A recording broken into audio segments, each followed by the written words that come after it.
সব থেকে বড় কষ্ট কি ভাইয়া জানো? পরিবারের বড় ছেলে হওয়া। এটা তো সোজা না ভাই। পড়ালেখার বয়সে কামকাইজে লাগাই দিব, শখ আহ্লাদ তো চুতলিং বং, এটার কোনো সাবজেক্টই নেই। এটা কোনো বড় যারা পরিবারের বড় ছেলে আগে কোনো সাবজেক্টই নেই শখ আহ্লাদ। মানে সবাই খালি হিসাব নিব কি জানেন, কতটুকু দায়িত্ব পালন করছেন। মানে মাথা ভরা দায়িত্ব, দায়িত্ব কতটুকু পালন করছেন এই হিসাব সবাই নিব।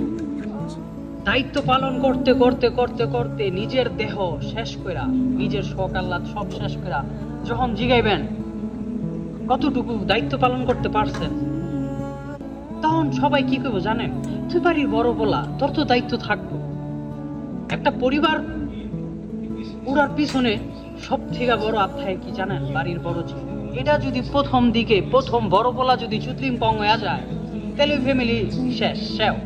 উঠতে কষ্ট হয়, হাতে গোনা কয়েকটা ফ্যামিলি আছে, কিন্তু বিশেষ করে আপনি দেখেন যারাই সাকসেস, বাড়ির বড় ছেলে, তাদের অবদান অপরিসীম। সাকসেস আর মাকসেস নাই, কিছু নাই ভাই। বড় কথা এটাই যে এই জায়গায় দায়িত্ব পালন করতে করতে নিজের কোনো খেয়াল থাকে না। তাই আমি সব সময় সেলুট জানাই আপনাকে।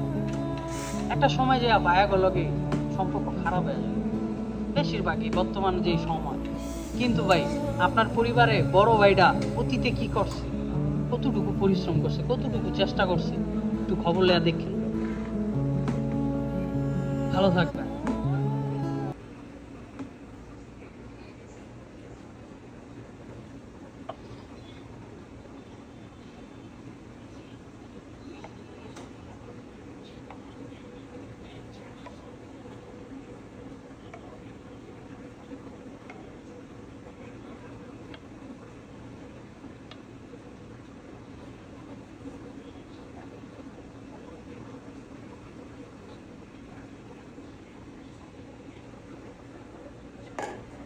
তারপর ভালো আসতে